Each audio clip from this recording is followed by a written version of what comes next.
Half yearly exams में आने वाले सभी चैप्टर्स के इंपॉर्टेंट टॉपिक्स के बारे में जानना चाहते हो तो ये वीडियो आप लोगों के लिए। आज के इस सेशन में हम लोग बात करने वाले हैं जो चैप्टर्स आप लोगों के हाफ ईयरली एग्जाम्स में आ रहे हैं उनके कौन से ऐसे टॉपिक्स है जो आपको भूल के भी स्किप नहीं करने। तो हेलो हाय नमस्ते आदाब सत श्री अकाल, की हाल चाल, कैसे आप लोग। मैं कुलदीप भंडारी स्वागत करता हूं आपका नेक्स्ट टॉपर्स के इस अमेजिंग से प्लेटफॉर्म पे जहां पे हम बनाते हैं देश का भविष्य। तो यार बात करते हैं आपके हाफ ईयरली एग्जाम्स में आने वाले चैप्टर्स की। देखो मोस्ट ऑफ दी स्कूल्स में ग्रेड 11th मैथ्स की अगर मैं बात करूं तो उनके स्कूल्स में लगभग पहले 8 चैप्टर्स आ रहे हैं, है ना। हो सकता है कि आपके स्कूल में थोड़ा बहुत ऊपर नीचे हो, but most majority of the schools में जो आपके चैप्टर्स आ रहे हैं वो पहले 8 चैप्टर्स है। तो अगर मैं बात करूं सेट्स चैप्टर की, तो सेट्स के अंदर आपको इन दो टाइप के क्वेश्चंस पे फोकस करना है, प्रूविंग क्वेश्चन और फॉर्मूला बेस्ड क्वेश्चन। अब हो सकता है कि आपके स्कूल में, क्योंकि ये वैसे डिलीटेड पोर्शन में भी काउंट करते हैं कुछ लोग फॉर्मूला बेस्ड क्वेश्चंस को, जैसे अभी मैं टाइप ऑफ क्वेश्चंस भी दिखाऊंगा, बट अगर आपके स्कूल में ये कराए गए हैं तो डेफिनेटली यहां से आपके पास सवाल जरूर आएंगे। जैसे कैसे सवाल आपके पास बनेंगे, अगर मैं प्रूविंग क्वेश्चंस की बात करूं तो प्रूविंग क्वेश्चंस में इस टाइप के क्वेश्चंस ये आपको गिवन होगा और आपको इसको इसके इक्वल प्रूव करना है।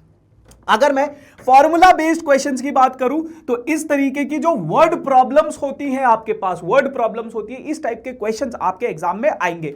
स्क्रीनशॉट ले लो। अगेन मैं ये बोल रहा हूं कि जरूरी नहीं है यही क्वेश्चन आए, है ना, इस टाइप के क्वेश्चंस आपके पास आएंगे। ठीक है जी।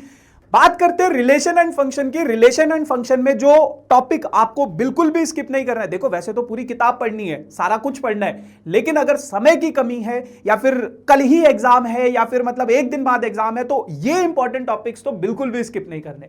रिलेशन एंड फंक्शन में आपको डोमेन एंड रेंज के क्वेश्चंस भूल के भी नहीं छोड़ने। डोमेन एंड रेंज के कैसे क्वेश्चंस, अब बहुत सारे बच्चों को यही नहीं पता होता डोमेन और रेंज के क्वेश्चंस कैसे आते हैं। ऐसे क्वेश्चंस, फंक्शन दिया जाएगा, उनकी डोमेन और रेंज आपको निकालनी है। अगेन गाइज मैं ये नहीं बोल रहा हूं कि ये सवाल आएंगे, मैं ये बोल रहा हूं इस टाइप के सवाल आएंगे। तो आपकी एनसीईआरटी में जितने भी इस टाइप के क्वेश्चंस होंगे उनको जरूर करना। ट्रिग्नोमेट्रिक फंक्शंस में अगर मैं बात करूं, क्वाड्रेंट्स वाले क्वेश्चंस और प्रूविंग वाले क्वेश्चंस आपको जरूर करने।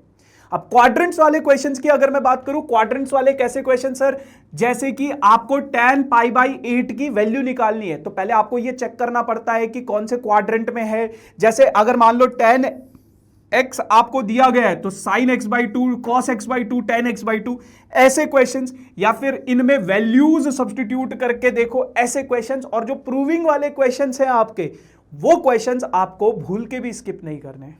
ठीक है जी। तो ये ट्रिग्नोमेट्रिक फंक्शंस की कहानी है। जो पहली एक्सरसाइज है ट्रिग्नोमेट्रिक फंक्शंस में रेडियंस वाला, उससे भी एक आधा सवाल आ सकता है पर उतना ज्यादा इंपॉर्टेंट नहीं है जितना ये है, जितना मेजॉरिटी में बल्क में ये चीज पूछी जाती है। क्लियर। अगर मैं बात करूं कॉम्प्लेक्स नंबर की, तो कॉम्प्लेक्स नंबर में आपके पास पावर ऑफ आयोटा वाले क्वेश्चंस और एल्जेब्रा ऑफ कॉम्प्लेक्स नंबर के ऊपर सवाल आएंगे। जैसे अगर मैं सवालों को दिखाऊं तो जैसे ये है, दो कॉम्प्लेक्स नंबर अगर इक्वल होते हैं, इस टाइप के सवाल आयोटा वाले। पोलर फॉर्म वाले क्वेश्चंस देखो आपके पास आ भी सकते हैं, नहीं भी आ सकते। अगर आपके स्कूल टीचर ने आपको कराए हैं तो आएंगे, क्योंकि ये डिलीटेड पोर्शन में, अगर करवाए हैं तो आएंगे, नहीं करवाए तो नहीं आएंगे। ठीक है जी।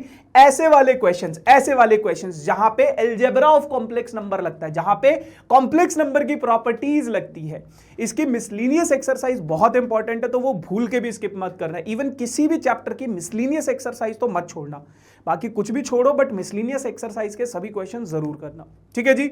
लीनियर इनइक्वालिटी की बात करूं तो लीनियर इनइक्वालिटी में वर्ड प्रॉब्लम्स जितनी भी है वो सारी कर लेना। वर्ड प्रॉब्लम्स कर लोगे तो बाकी के जो विदाउट वर्ड प्रॉब्लम्स वाले क्वेश्चंस है वो भी आप समझ जाओगे, वो भी आप इजीली सॉल्व कर पाओगे।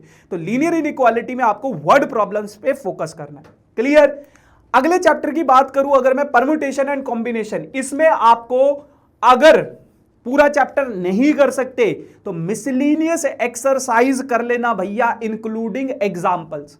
मिसलीनियस में जहां पे वो मिसलीनियस पहली बार लिखा गया आपके पास इस चैप्टर में, उसके बाद एग्जाम्पल शुरू हो जाते। एग्जाम्पल और क्वेश्चंस जरूर करना, सभी क्वेश्चंस इंपॉर्टेंट है, सभी चीजें मिसलीनियस में इंपॉर्टेंट है, कुछ भी ऐसा नहीं है जो आपको स्किप करना है। सारे क्वेश्चंस, ज्यादा टाइम नहीं लगेगा, 1 घंटे में पूरा निपटा लोगे आप लोग, तो वो जरूर कर लेना। Got it. फिर अगर मैं बात करूं आपकी बाइनोमियल थ्योरम की, अगेन बहुत छोटा सा चैप्टर है, 8.1 है और आपके पास एक दूसरा मिसलिनियस है, तो वो आप लोग पूरा कर लेना, क्लियर। फिर अगर मैं बात करूं सीक्वेंस एंड सीरीज की, तो सीक्वेंस एंड सीरीज में आपके पास मिसलिनियस क्वेश्चंस रहते हैं और मिसलिनियस क्वेश्चंस के साथ साथ कुछ मतलब मिसलिनियस क्वेश्चन पे आपको फोकस करना है और उसके बाद जैसे ऐसे वाले क्वेश्चंस, कुछ स्पेशल टाइप के क्वेश्चंस, जैसे ऐसे वाले सवाल हो गए या फिर ऐसे वाले क्वेश्चंस हो गए या फिर मतलब ऐसे ज्योमेट्रिक मीन और ये दे रखा है आपको, एनसीईआरटी करो, उसके बाहर आपको कुछ करने की जरूरत नहीं है। इस चैप्टर में बाइनोमियल थ्योरम में या फिर आपके परमुटेशन कॉम्बिनेशन में सफिशिएंट है। इस टाइप के क्वेश्चंस आपने अपनी एनसीईआरटी में देखे हुए।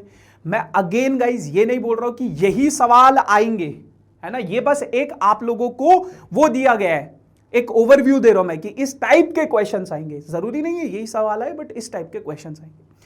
अब हम आप लोगों के लिए हाफ ईयरली के लिए कुछ प्लान करना चाहते हैं। आप लोग कमेंट सेक्शन में जरूर बताना क्या आप लोगों को हाफ ईयरली के इंपॉर्टेंट क्वेश्चंस चाहिए विद सॉल्यूशन, मतलब हम आए और यहां पे आपको बताएं कि ये क्वेश्चंस आपके हाफ ईयरली एग्जाम के लिए बहुत इंपॉर्टेंट है और ये इनके सॉल्यूशन है। तो वैसा आपको अगर चाहिए तो कमेंट सेक्शन में जरूर बताना, हम जरूर कुछ प्लान आउट करने की कोशिश करेंगे।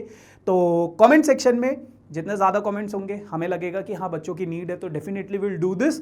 तो आप लोग कमेंट सेक्शन में जरूर बताना क्या आप लोगों के लिए हाफ ईयरली के लिए इंपॉर्टेंट क्वेश्चंस चाहिए आपको या नहीं, ठीक है। So thank you so much guys, tata bye bye.